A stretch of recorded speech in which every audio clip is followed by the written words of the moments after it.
పార్టీకి required number అంటే opposition లీడర్గా వచ్చే స్టేటస్ రాకుండా వచ్చాయి. అవన్నిటిని వర్పించే విధంగా ఈసారి ఊహించని విధంగా వచ్చింది.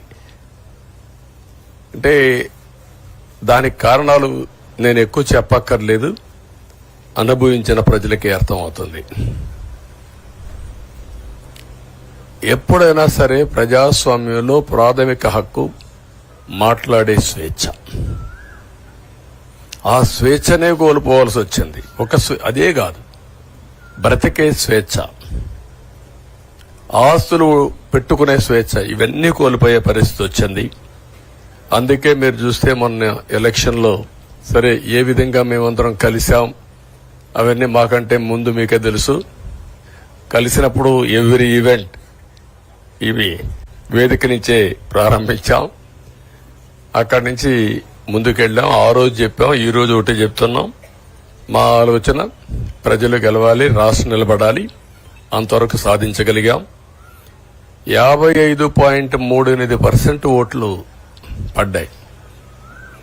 దీంట్లో తెలుగుదేశానికి 45.60% పడ్డాయి. వైసీపీకి 39.37% పడ్డాయి. ఇది ఊహించినటువంటి ఒక్కొక్కసారి 95,000 మెజారిటీ. ఒకప్పుడు నేను చార్మినార్ ఎగ్జాంపుల్ చెప్పేవాడిని. చార్మినార్ అంటే అక్కడ ఎంఐఎం కంచుకోట, అక్కడ ఎప్పుడు ఎక్కువ ఓట్లు వచ్చేటివి. ఆ తర్వాత కుప్పం, సిద్దిపేట పోటీ పడేటి రెండో స్థానానికి. అప్పుడు కూడా 70,000, 80,000, 50,000 కాడ ఆగిపోయేవాళ్ళం. ఈసారి 95,000, 94,000, మళ్ళా 92,000, 91,000. మంగళగిరి లాంటి కాన్స్టిట్యున్సీలు 91,000 మెజారిటీ. ఏ విధంగా అభివర్ణించాలో నాకైతే అర్థం కాదనమాట. అంతా ఇదెళ్లిపోయినాయి. ఇవన్నీ చూసిన తర్వాత ప్రజలు ఇచ్చిన తీర్పు మీరు చూస్తే అహంకారం, నియంతృత్వం, విచ్చలవిడితనం, ఏదంటే అది చేస్తాననుకుంటే ప్రజలు క్షమించే పరిస్థితులు లేరు. అదే ఈరోజు నిరూపించే పరిస్థితికి వచ్చారు. ఒక మాటలో చెప్పాలంటే ఈసారి వీళ్ళు చేసింది గుణపాఠం పాలకులకు కాదు, అవినీతి అహంకారంతో ముందుకు పోయే ఎలాంటి ధ్వంసకారులకైనా ఇదే జరుగుతుందని నిరూపించారు ప్రజలు. దానికి మనస్ఫూర్తిగా అభినందిస్తున్నా. అదే సమయంలో 5 సంవత్సరాలు మా కార్యకర్తల పడిన ఇబ్బందులు, చాలా మంది స్లీప్లెస్ నైట్స్, కంటి నిండా నిద్రపోని పరిస్థితి. అక్కడి నుంచి నేను చూస్తే చాలా కడాన మనిషిని హింస పెడుతూ నువ్వు ప్రాణంతో బతకాలంటే జై జగన్ అనమంటే జై తెలుగుదేశం, జై చంద్రబాబుని ప్రాణాలు వదిలిన సందర్భం చంద్రయ్య. ఇది తలుచుకుంటే ఆ కమిట్మెంటే, ఆ త్యాగాల ఫలితమే ఈరోజు ప్రజాస్వామ్యాన్ని కాపాడుకోగలిగాం. ఒక మా కార్యకర్తలకే కాదు, మీడియా 5 ఏళ్లు మీరు పడిన ఇబ్బందులు, మీరు కోర్టుల చుట్టూరు తిరిగిన ఇది, మిమ్మల్ని సిబిసిఐడి ఆఫీసులో పెట్టి వేధించిన విధానం, అవి తలుచుకుంటే ప్రజాస్వామ్యమే సిగ్గుతో తలంచుకోవాలి. అలాంటి సంఘటనలు జరిగాయి. మేనేజ్మెంట్ని ఒకరినని కాదు, ఎవరినైనా పట్టుకురావచ్చు, ఏదైనా చేయొచ్చు అనే ధీమా వచ్చేసి ఇష్టానుసారంగా ప్రవర్తించే పరిస్థితికి వచ్చారు.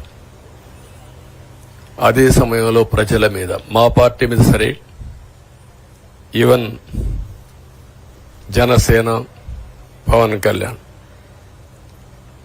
ఆయనకు కూడా స్వేచ్ఛ లేదు.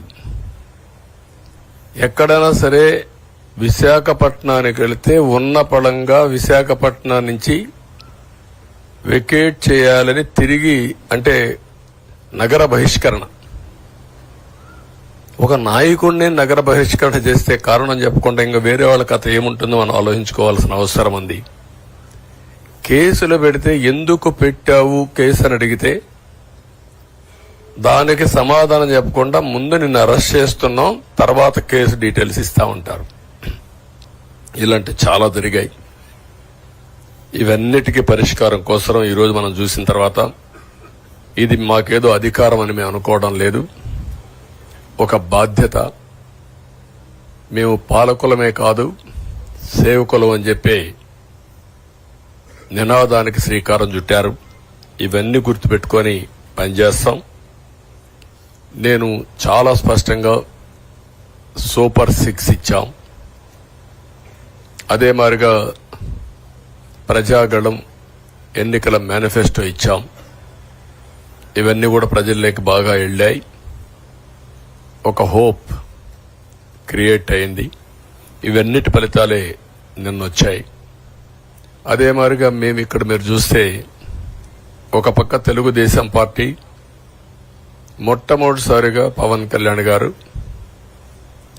ప్రభుత్వ వ్యతిరేక ఓటు చేరడానికి వీలు లేదు, ఈ రాష్ట్రంలో మళ్ళా ప్రజాస్వామ్యాన్ని గాని ఈ రాష్ట్రాన్ని కాపాడుకోవాల్సిన బాధ్యత ఉందని చెప్పి ముందుకొచ్చి ఈ యొక్క కూటమికి బీజం వేశారు.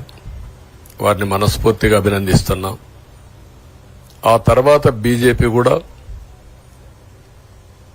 ఈ కూటమిలో భాగస్వాములయ్యి ముగ్గురం కూడా మీరు ఒక్కసారి ఆలోచిస్తే ఒకరు ఎక్కువ ఒకరు తక్కువ కాకుండా ముగ్గురం కలిసి పనిచేశాం.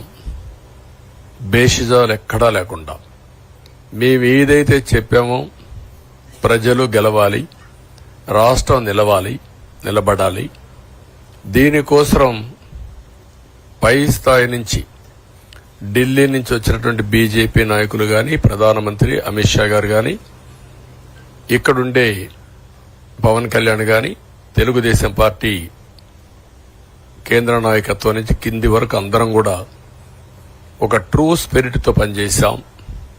175 అసెంబ్లీలు, 25 అసెంబ్లీలు అన్ని పార్టీలకు సంబంధించిన సీట్లుగా ఎన్డీఏలో భాగస్వాములుగా ఒక బాధ్యతతో ముందుకు పోయాం. అందుకే